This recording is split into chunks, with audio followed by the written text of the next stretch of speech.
Programming की दुनिया सुनने में काफी कॉम्प्लिकेटेड लगती है ना? लेकिन क्या हो अगर हम इसे बिल्कुल इसके बेसिक बिल्डिंग ब्लॉक्स में तोड़ दें? तो आज हम ठीक यही करने वाले हैं। चलिए समझते हैं कि कैसे स्कूल में सीखी गई सिंपल सी मैथ्स एक स्मार्ट कोड की फाउंडेशन बनती है। तो शुरुआत करते हैं इस सबसे बुनियादी सवाल से। सोचिए, जब हम कोई ऐप यूज़ करते हैं या कोई गेम खेलते हैं तो कंप्यूटर हमारे लिए लगातार फैसले ले रहा होता है। पर यह होता कैसे है? ये कोई मैजिक नहीं है, ये सब लॉजिक का खेल है और इसकी शुरुआत एक बहुत ही जानी पहचानी जगह से होती है। जी हाँ, ये है हमारी बेसिक मैथ, वही जोड़ घटाव और गुणा जो हम सब जानते हैं। कमाल की बात यह है कि कोडिंग में मुश्किल से मुश्किल फैसले लेने की जो ताकत होती है ना, वो इन्हीं आसान से मैथमेटिकल ऑपरेशंस पर बनी है। इसका मतलब ये हुआ कि अगर हमें बेसिक गणित आती है तो हम कोडिंग को समझने की राह पर पहले से ही हैं। ठीक है, तो अब इसमें थोड़ा और गहराई से उतरते हैं। हमारा पहला हिस्सा है बुनियादी बातें, यानी द बिल्डिंग ब्लॉक्स। यहां हम देखेंगे कि पाइथन, जो कि एक बहुत ही पॉपुलर प्रोग्रामिंग लैंग्वेज है, इन फंडामेंटल मैथ ऑपरेशंस को कैसे हैंडल करती है। और ये देखकर हैरानी होगी कि ये कितना सीधा और सरल है। तो सबसे पहले एडिशन। देखिए, पाइथन में दो नंबर्स को जोड़ने के लिए हम बस प्लस के निशान प्लस का इस्तेमाल करते हैं। यहां num1 और num2 को जोड़ा जा रहा है और जो नतीजा आया है वो num3 में स्टोर हो गया है, बिल्कुल वैसा ही जैसा हम कागज पर करते। इसके बाद आता है घटाना, यानी सब्ट्रैक्शन, और ये भी उतना ही सिंपल है। बस माइनस के निशान, माइनस का इस्तेमाल होता है। इस कोड में 3 में से 2 घटाया गया और जवाब, जो कि 1 है, वो स्क्रीन पर दिख रहा है। कोई सरप्राइज नहीं है ना? और अब बात करते हैं गुणा की। यहां बस एक छोटा सा फर्क है।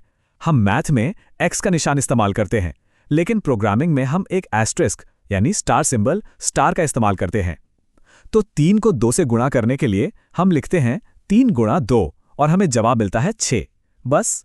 अच्छा, तो हमने कैलकुलेशंस तो कर ली, लेकिन एक प्रोग्राम इन नंबर्स को याद कैसे रखता है?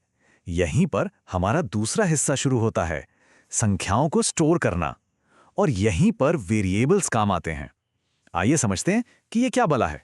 एक वेरिएबल को ना एक डब्बे की तरह समझिए, जिस पर एक नाम का लेबल लगा हो। हम एक डब्बा बनाते हैं, उसे एक नाम देते हैं और उसके अंदर कोई भी जानकारी, जैसे कोई नंबर, रख देते हैं। और फिर जब भी हमें उस जानकारी की जरूरत होती है, हम बस उस डब्बे के नाम को आवाज लगाते हैं। इस मिसाल को देखिए।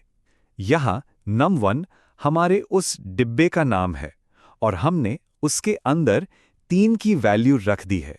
तो जब कोड num1 = 3 कहता है, तो वो बस कंप्यूटर को ये बता रहा है कि एक मेमोरी स्पॉट बनाओ, उसे num1 नाम दो और उसमें नंबर 3 को स्टोर कर दो। तो अब हम कैलकुलेट करना और जानकारी को स्टोर करना दोनों सीख चुके हैं और अब असली जादू शुरू होता है। ये है हमारा तीसरा हिस्सा, निर्णायक कारक। चलिए देखते हैं कि कोड एक इफ स्टेटमेंट का इस्तेमाल करके फैसले कैसे लेता है। एक इफ स्टेटमेंट बहुत सीधा सा सवाल पूछता है, क्या ये शर्त सही है? इसका जवाब सिर्फ हाँ या ना में हो सकता है, मतलब ट्रू या फॉल्स। अगर जवाब ट्रू है तो कंप्यूटर एक खास काम करता है, और अगर फॉल्स है तो वो उसे अनदेखा करके आगे बढ़ जाता है। यहां हम इसे काम करते हुए देख सकते हैं। कोड चेक कर रहा है क्या नम में रखा नंबर, जो कि 222 है, 100 से बड़ा है। जवाब है हाँ, मतलब कंडीशन ट्रू है। इसलिए वो स्क्रीन पर number is greater than 100 print कर देता है। लेकिन अगर कंडीशन गलत हो तो क्या?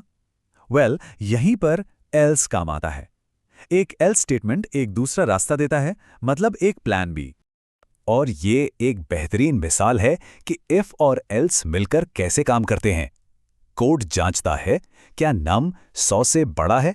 अगर हां तो वो पहला मैसेज प्रिंट करता है, और अगर नहीं, यानी एल्स, तो वो दूसरा मैसेज प्रिंट कर देता है। अब हमारे कोड के पास दोनों ही सूरतों के लिए एक जवाब है। तो अब हमारे पास सारे टुकड़े मौजूद हैं, मैथ, वेरिएबल्स और इफ एल्स स्टेटमेंट्स। तो अब बारी है चौथे हिस्से की, इन सबको एक साथ लाने की। चलिए देखते हैं कि इन सिंपल बिल्डिंग ब्लॉक्स को जोड़कर असल जिंदगी की प्रॉब्लम्स को कैसे सुलझाया जा सकता है। अब असल समस्याओं को हल करने के लिए हमें कभी-कभी एक और मैथमेटिकल टूल की जरूरत पड़ती है। यह है मॉड्यूलस ऑपरेटर, जिसे हम % से दिखाते हैं। इसका काम बस इतना है कि ये हमें बताता है कि एक नंबर को दूसरे से डिवाइड करने पर रिमाइंडर यानी शेषफल क्या बचेगा। ये बहुत ही काम की चीज है, जैसा कि हम आगे देखेंगे। यहाँ एक छोटा सा उदाहरण है। कोड 5% 2 कैलकुलेट कर रहा है। अब सोचिए, जब हम 5 को 2 से भाग देते हैं तो 2 बार जाता है, जो 4 बनता है, और शेष बचता है 1। तो आउटपुट है रिमाइंडर इज 1। अब देखिए ये कितना पावरफुल है। हम सब जानते हैं कि एक इवन नंबर यानी सम संख्या वो होती है जो 2 से पूरी तरह डिवाइड हो जाती है, मतलब जिसका शेषफल 0 हो। तो कोड बस यही चेक करता है, इफ num%2 equals 0, अगर शेषफल 0 है तो नंबर इवन है, वरना वो ऑड है ना ये कमाल का तरीका। चलिए एक और क्लासिक उदाहरण देखते हैं। 2 नंबरों में से कौन सा बड़ा है? कोड 2 वेरिएबल्स लेता है, ए और बी, और ये बस एक सवाल पूछता है, क्या ए बी से बड़ा है? यहां दी गई वैल्यूज के हिसाब से ये बात सच है, इसलिए ये प्रिंट करता है ए इज ग्रेटर। बस कुछ लाइनों के कोड से हमने एक तुलना वाला फैसला ले लिया। तो इन सब बातों का सार क्या है? पहली बात, पाइथन में मैथ के लिए बहुत ही सरल चिन्हों जैसे प्लस, माइनस, स्टार का इस्तेमाल होता है। दूसरी, वेरिएबल्स जानकारी को स्टोर करने का काम करते हैं। तीसरी, इफ एल्स स्टेटमेंट्स की मदद से कोड फैसले ले पाता है।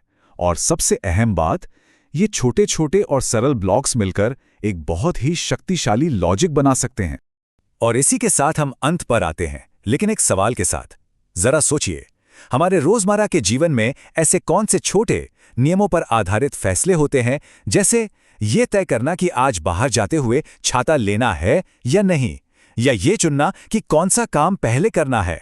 इन्हीं सिंपल बिल्डिंग ब्लॉक्स के साथ हम असल में कंप्यूटर को ये सिखा सकते हैं कि वो ये फैसले हमारे लिए ले। है ना ये एक दिलचस्प ख्याल?